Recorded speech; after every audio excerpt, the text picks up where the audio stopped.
Morning, JJ. Good morning, JJ. Sit. Stay. Stay. Stay.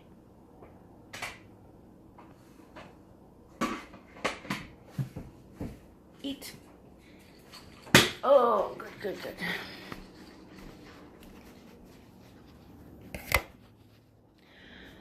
I had my Kai with me yesterday.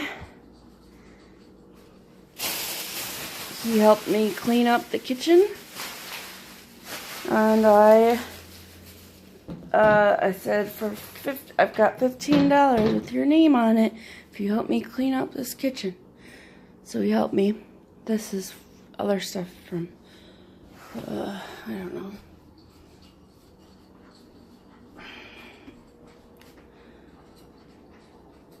Whatever. Anyways.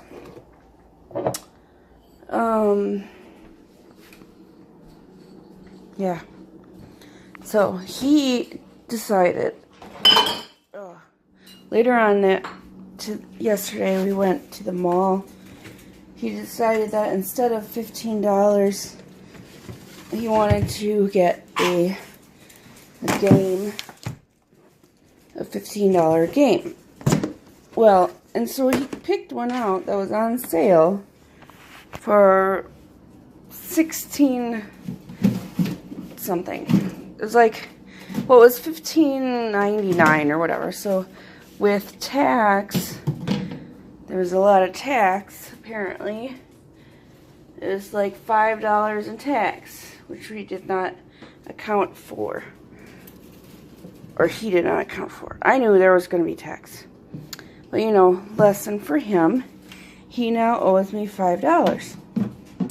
So, it started out him having $15. And now he owes me $5. Okay, anyways. Oh yeah, Herbster, that's your food there. That's that. I gotta pee, I'll be right back.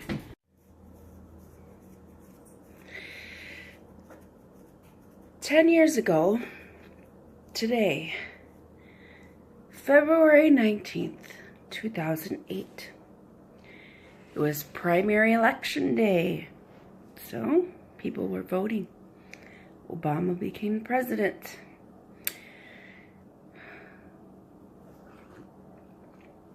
I didn't get to vote that day.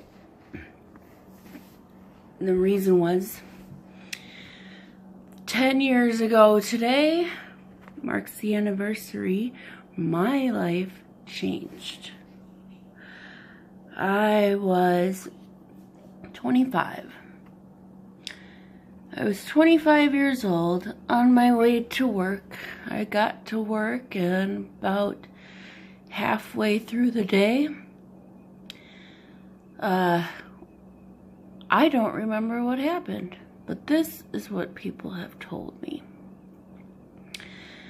I started to speak strangely, slurring my speech, they were not knowing what I said. But it started with, I take phone calls, I work at a call center. So anyways, I was on a call. And I was told that I just, all over my desk, just threw up. I remember a little bit of throwing up, but I don't remember much after that. So they told me, they finished my call after I had puked. But then after that, I got up from my desk and I started rifling around one of my supervisor's desks. But they didn't know why. I spit on my screen. Then, after that, they people said that I was speaking strangely, slurring my speech, and they called 911. Shortly thereafter, the paramedics came, and they did a test on me to see, you know, what responses were happening or whatever. So they assessed that I was having a stroke. At age 25, I was having a stroke. So onto the gurney and into the ambulance I go, away into, or to the hospital.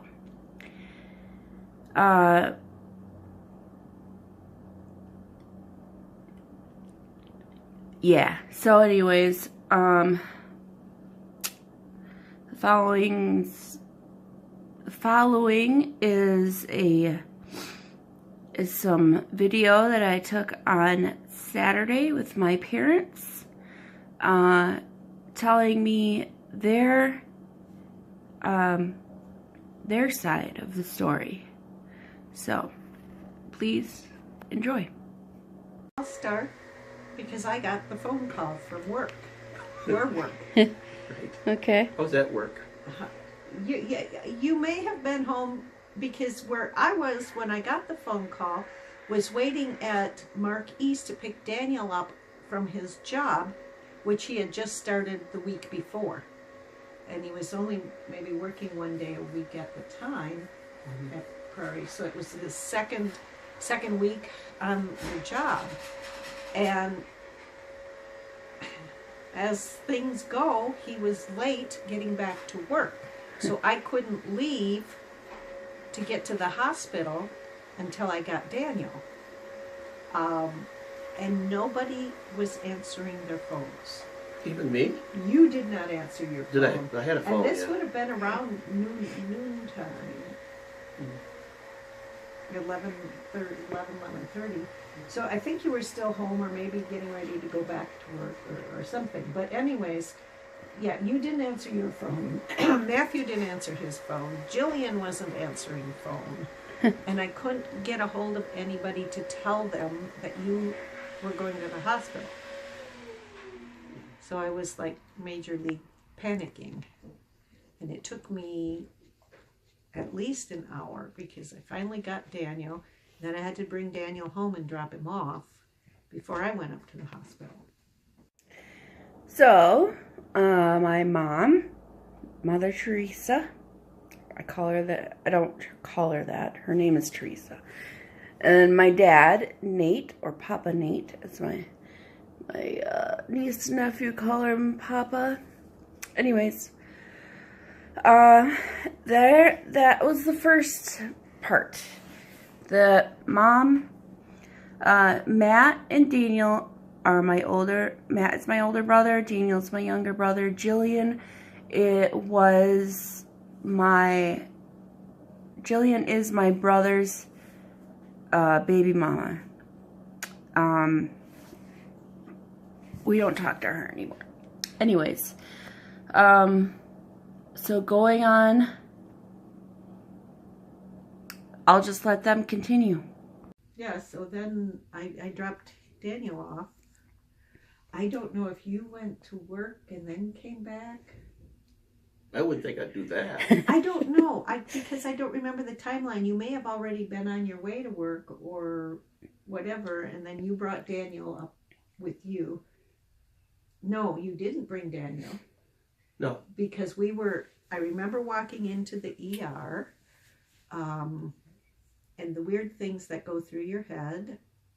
The blood pressure cuff was too tight when it was inflating and you were in pain. And I remember that. They were going to take you for an MRI. The doctor was happy that someone was there that could give family history. But yeah, it had taken me a good hour from the time I got called until I walked in the ER. That would be a dog. And then I remember thinking you were going for the MRI, and I wanted to make sure that they got all your piercings out because I didn't know if they knew you had them in your mouth and whatever, but they had. It's strange the things you remember when something like that is happening. I don't remember going to the hospital. I do remember lights, like passing, like looking up at the ceiling and lights passing by. I do remember the nurse or someone pinching my cheeks open like this so they could get my tongue ring. I do remember that. So yeah, they got them all, and then they did the MRI. But I knew it was serious because they took me into a special waiting room. And then, I don't know if I had... You might have got there by then. I had called Sandy, and Sandy came up to sit with me. When you got there, we could not get Russ's phone number because they wouldn't give it to us, but we knew the person at the bank who was our banker, and yes, your dad called her and told her what his name was and said, well, can you have him call us? So that's how we got Russ out there. Yeah. And then there was Sister Pamela, the nun. Oh, yeah. Who was supposed to be comforting us, but was finding more comfort in complaining about how they made the parking ramp backwards. I guess while all this was happening, I was on the gurney or being taken back, having tests done, I'm sure, IVs and stuff put in me, who knows. The parking ramp at the hospital is backwards. The entrance is the exit, and the exit is the entrance. It's annoying. So that's what Mom was talking about. So Sandy and Russ and your dad and Pamela and I were in this room, and then they told your dad and I to go upstairs, which wasn't a whole lot better because upstairs was somewhere in between the room where they did the MRI and the operating room, and we were in a hallway sitting on a bench. And the doctors like wheeled you by and then went into the operating thing, and then we just sat there and knew nothing. Yeah. You know, and Russ wanted to come upstairs, but Sister Pamela kept telling him he couldn't because he wasn't family. And Sandy was there with Russ, though. Yeah. That's about how I remember. I'm trying to recall all that happened prior to our Teresa and I and Sandy and Russ in a room. Okay. I don't know if that's too early or there was the other waiting room after she had gotten out of the surgery. Okay, I do remember them talking about her going in surgery, and what they're going to have to do, etc., etc. What comes to mind is we were in a room, and again it was Sandy, you and I, and Russ. Obviously, I'm concerned, and I'll be honest with you, Jenny. I will not lie with you about anything of this. I was there, and I was not happy he was there because he wasn't family. Yeah, well, we had been only dating for like 6 months. Yeah, and he wasn't, and what he was talking to us like, he had a right to be there, and I'm saying to myself, you don't have any right to be here. This is family, and because he had made mention about apparently he had lost a friend, and which didn't register with me at all because I'm talking about my family, and so I'm trying to remember. So interrupt here, Teresa, but I'm trying to recall. I don't know if it was a nurse first one that showed up, or am I going too fast? No, because this was after the surgery. This is after the surgery, okay, and there was a question mark whether or not you were going to make it. It was both doctors, Dr. Nee. Dr. Nee and then another surgeon. Yeah. And they talked to us about how you have to weigh the risk, as far as how much of the clot they could get out versus how long they stay in there, because the longer they're in, the more they risk other damage. And so balancing that. But then they told us the clot was at the base of the brain and there was going to be swelling and there was no place for it to go. Yeah. So basically what they told us, number one, they didn't think you were going to make it through the night. And number two, if you did, you'd be a vegetable. Right. So here we are, the four of us. Okay. And I think the nurse came and was trying to explain stuff, but she was kind of sympathizing with us. I don't know, but I just remember at that point you asked the doctors to leave. I did. At that point, I did. I asked the doctor, I forget who it was, Dr. Lee or whoever it was. Me. One of them. I It told doesn't him, would matter. you please leave? The reason I did that, because I felt the need to pray. Okay. And so in so doing, I asked the Lord, I says, I don't remember the exact words, but I think I said something, Lord, we need you to either step in now, because, what's happening, and didn't know how to. It was an expression, the way I said it, I can't really explain it, but it was what I was feeling coming out of me. It was that, it's that need, Lord, you need to step in and save our daughter, is what I'm saying. And so that's, and then I prayed. And I don't know if Russ was there. Russ and Sandy both were They there. were all there when I asked the Lord to step in and save our daughter. And I don't remember if Mia was there then or No, not. she wasn't. Mia came up later. Yeah. But then I know we called my mom and Jeff came up. And because it was Tuesday and there was prayer night at church, Sandy called Called church. Yeah.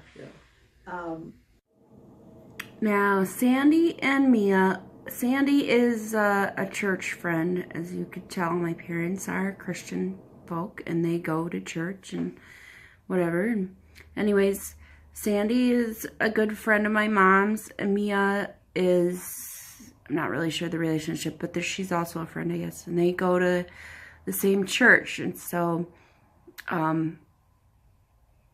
that was their help. Mom couldn't get any of the family on the phone prior to my dad being there.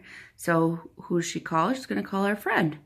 And that's what she did. And I remember being really numb, my brain not registering with me when he told me, because it's like, no, she's not going to die. He didn't just tell me that, no. So there was kind of a numbness and a denial about the whole thing. And we talked about maybe more surgery or something, and I'm thinking, well, you just have to do whatever you need to do. They didn't need more surgery. It was interesting because it was Dr. Nee who, after that, went out, and he says, well, we eased up on some of her meds, and she's responding to voice commands. And so he was kind of dumbfounded about that. And I remember, I don't know if it might have been the next day or whatever, you were trying to ask about Fiona, but they had you restrained because you had the breathing tube in. You couldn't talk. And you couldn't talk. And they had you restrained. So the best you could do for Kat was looking like you were picking at your belly. And nobody knew, but Daniel knew. Daniel says she's asking about the cat. And so then it was like, yeah, Fiona's over with Matt and Jillian. I recall what's really stuck in my mind is when I asked the doctor to leave and we prayed. I don't know if the nurse came back in or the doctor came back in, and they said there was a change. Yeah, well, it was the doctor. That's when he says she's responding to Yeah. voice commands. It's after we had prayed. And he had the dumbest look on his Yeah. face when that happened. It's like, oh, I don't know what happened, but she's responding. This Yeah. really, honestly, did not expect you to pull through. No. And when he made that change, when he made that comment or whatever he said, I smiled. Yeah, I know. I did too, and I knew you were going to be okay. And Yeah. that was the other thing in the emergency room. You kept telling me, as best you could, I'm going to be okay. Yeah. And you kept signing, okay.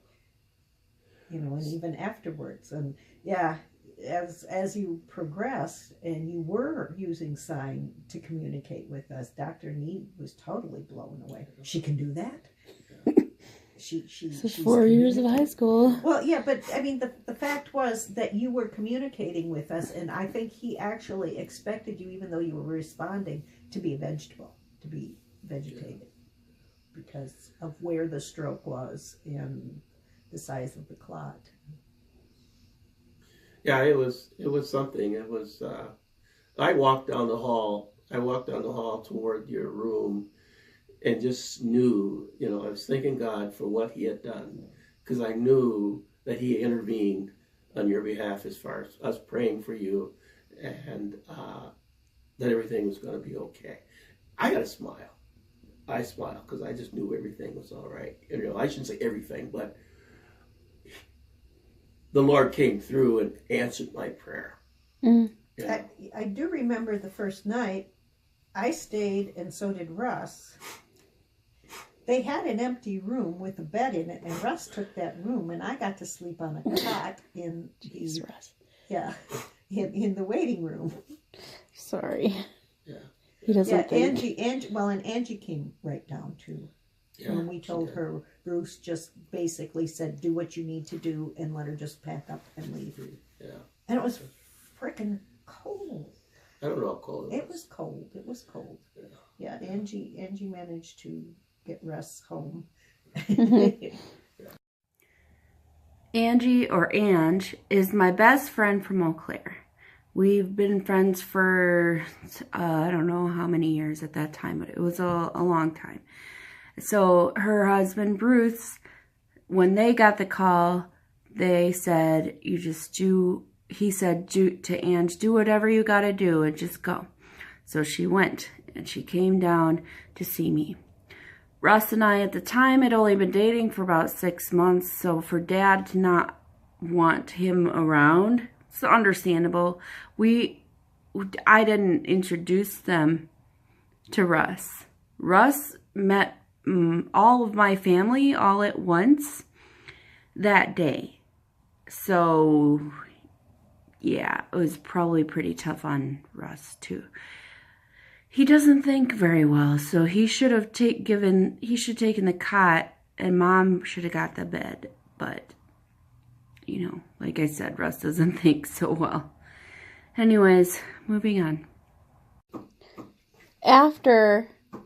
How long was it before I started to have conversations with people? Well, signing you were doing after a couple days, but see, you couldn't talk because you had that breathing tube in. Right. And then they took the breathing tube out, and you were talking, and by that Friday, you were singing oldies. And the nurses were a little bit concerned because you were partying in your bed. There you go. Yeah, Mom But you always couldn't remembers. walk. No. Huh? I said, you can walk very well. Mom always remembers things that I don't recall. But That's okay. Yeah, you said some weird things, because I know when Mike and Brenda came up, I don't remember what it was, but you were, I don't know if it was meds you were on or what, but you were a little loopy, and you said some kind of weird stuff. I don't remember what it was. It was kind of shocking, but we laughed. And just it's the drugs, right? whatever, yeah. I don't know what I don't said. know what it was. You said something to Brenda. So, okay. I'll see if I can ask But them. yeah, they were there. Mike and Brenda were there. Jonelle came down. Yeah. Yeah. It was a family affair. Well, yeah, because when we told him what happened, Janelle's mom is a nurse. She's a psychiatric nurse. Isn't she? Yes, Yeah. she knows So that. yeah, I mean, she understood what was going on and knew how serious it was. Yeah. So it was something else. That's all I remember. So after the week in the ICU, I started to remember some things. So it was probably Friday before I actually started. So I went on a Tuesday, and it was Friday before I actually got the breathing tube removed from my throat. So that's all I'm going to give you today. Tomorrow, for the rest of the week, I'm going to see if I can get other people who were there, if I can get their stories of the events that happened 10 years ago today.